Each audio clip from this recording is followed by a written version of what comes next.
Hey FinFit fam, if you're new here, my name is Tina. Welcome. Today we're kicking off part one of our slow travel series. And honestly, this topic feels like a warm cup of tea for the soul. Slow travel is one of those things that reminds you that life doesn't have to be rushed to be meaningful. You can actually slow down long enough to feel your life again. Slow travel isn't about escaping life, it's about expanding it. You know how on a vacation one week, you spend the first 3 days trying to stop thinking about work? Yeah, I've done that myself so many times. And then for the next 2 days, you realize that you have to go back soon. Slow travel is the opposite of that. It's exploring the world on your terms without rushing, without squeezing everything into a tiny PTO window, and without treating travel like a scavenger hunt where you're trying to collect experiences instead of actually having them. Slow travel is staying long enough to feel the rhythm of a place, to connect with people, to taste the food, to let the culture actually sink in. It's the difference between I visited Portugal once and I know exactly which bakery has the best pastries and what time the locals show up for their morning coffee. And listen, I'll be real with you. I haven't done true slow travel yet. Not the live somewhere long enough that the barista knows your order kind. It is absolutely on my bucket list. I want to go to Africa and actually go on a safari, not to rush, not the rush kind where you're snapping photos like you're auditioning for National Geographic, but the kind where you wake up early, breathe in quietly, and watch the world come alive around you. Wow, imagine that. I want to wander through Thailand and visit the floating markets, try street foods I can't pronounce, maybe even take a cooking class so I can pretend I know what I'm doing in the kitchen. And Portugal, yes, okay, Portugal has my heart. I want to go back and spend a slow morning in the bakeries, just sitting there, people watching, soaking up the culture, and letting life move at its own pace. That's the kind of travel I personally am dreaming about. And slow travel fits beautifully with the balanced fire because it's not about deprivation. It's about designing a life that feels rich now and later. Slow travel gives you the freedom without burnout. It's not rushing from place to place like you're trying to win a prize. You're living, you're learning the language, the customs, the food, the pace. You're connecting with locals, with other travelers, and honestly, with yourself in ways you can't when everything is rushed. And here's the twist. Slow travel can actually be more affordable.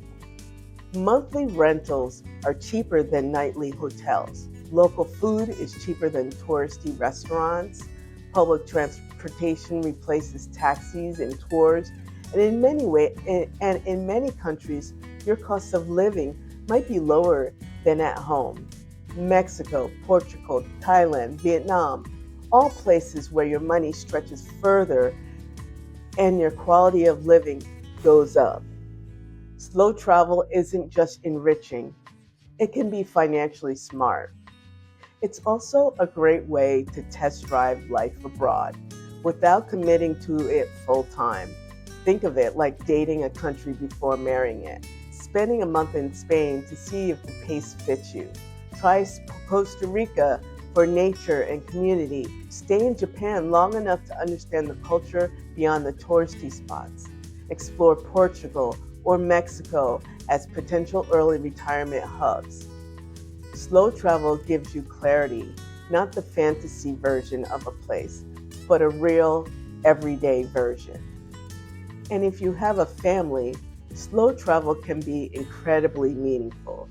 Kids learn adaptability, cultural awareness, new languages, confidence, curiosity, and all the things we want them to carry into their adulthood.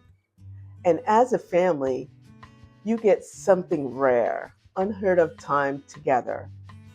Imagine morning walks to a local bakery, afternoons exploring museums or beaches, evenings cooking together with local ingredients, weekends discovering new towns. These are the memories that shape a childhood and your family. Designing a slow travel lifestyle doesn't have to be complicated. It's not about seeing everything, it's about experiencing what matters. Choose one home base, build a simple weekly routine, mix exploration with rest, learn a few local phrases, connect with locals and expats, and give yourself permission to just be. Slow travel is freedom with intention. And if you're listening to all this and think, okay, Tina, this sounds amazing, but where do I even start? That's exactly where FinFit comes in. FinFit helps you turn your slow travel dreams into a grounded, sustainable lifestyle.